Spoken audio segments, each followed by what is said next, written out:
Axiom Verge, first released in March of 2014. Available on all modern platforms. Retailing for $19.99. Axiom Verge is a sci-fi Metroidvania, taking much more inspiration from the Metroid side of that. You play as a scientist named Trace. After some manner of catastrophic accident happened in his lab, Trace is now waking up on an alien world. He is seemingly alone except for a mysterious voice in his head. The voice informs him of a weapon in the next room, and now he has no choice but to explore. Through his exploration, he'll encounter a lot of wildlife, some more hostile than others. He will also encounter bosses, most of which have a strangely human-looking face on them, which is in stark contrast to the rest of their form. You also will discover the source of the voice in your head, a gigantic, feminine-looking, robotic head. You will encounter several of these, by the way, and they want your help. First, to repair themselves, and then they want help to take down the person responsible for the current state of their world. And as you explore this world, you will find that things have clearly gone wrong somewhere, as you encounter no other people, but you can find piles of bodies in places.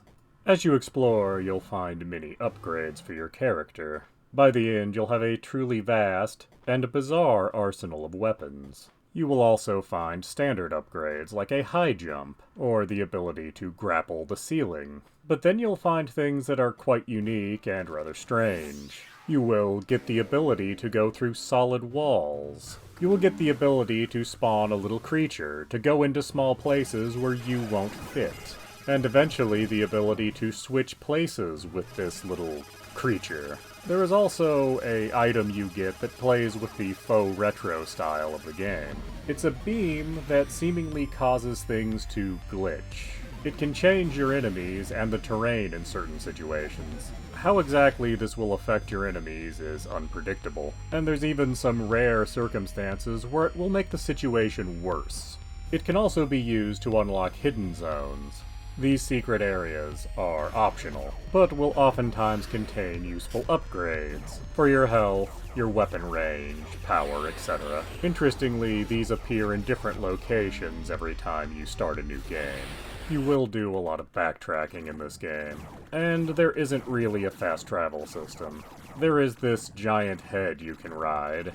It will take you from one side of the world to the other, and does have access to most of the zones. It helps some, but it would still be nice to actually warp around the map. There are also secrets everywhere on the map, oftentimes found by using the more unusual abilities found in this game. Sometimes it'll be an upgrade to your character, or at least a piece of one. Oftentimes it will actually be a log relating to what actually happened here. However, at first you will not be able to read all of these. You will find a translator, but you need the right code in order to actually translate anything. As mentioned before, there is a wide variety of weapons in this game, and the weapons are by and large very situational. In fact, many of the bosses you encounter seem quite intimidating, but once you realize what the right weapon to use in the situation is, the bosses mostly become very easy. So if you're really having a hard time with a boss, try experimenting with weapons you don't usually use. So is Axiom Verge worth your time and money? Well, it is roughly a 10-hour experience for $20. It also has a very interesting story here, though not all of your questions will be answered by the end, even if you do a 100% run. While there are a ton of Metroidvanias available to play these days, Axiom Verge does set itself apart, having many unique weapons and unique abilities, making for an experience that does stand out from your standard Metroidvania. It's also interesting to note that this game was supposedly the effort of only one man, which may go to explain why the experience is very consistent throughout. There is also replay value here, as there is a randomizer mode. This allows you to change several settings to create a different experience from what you would find in the base game. So yes, I absolutely do recommend Axiom Verge, and it's definitely worth its $20 price tag. I would, however, add that it often goes on sale on all platforms, So, with a little patience, it's very easy to find this game for only $5. Though I would like to emphasize that it is very much worth the full price of $20. Please do subscribe, comment, like, and tell your friends.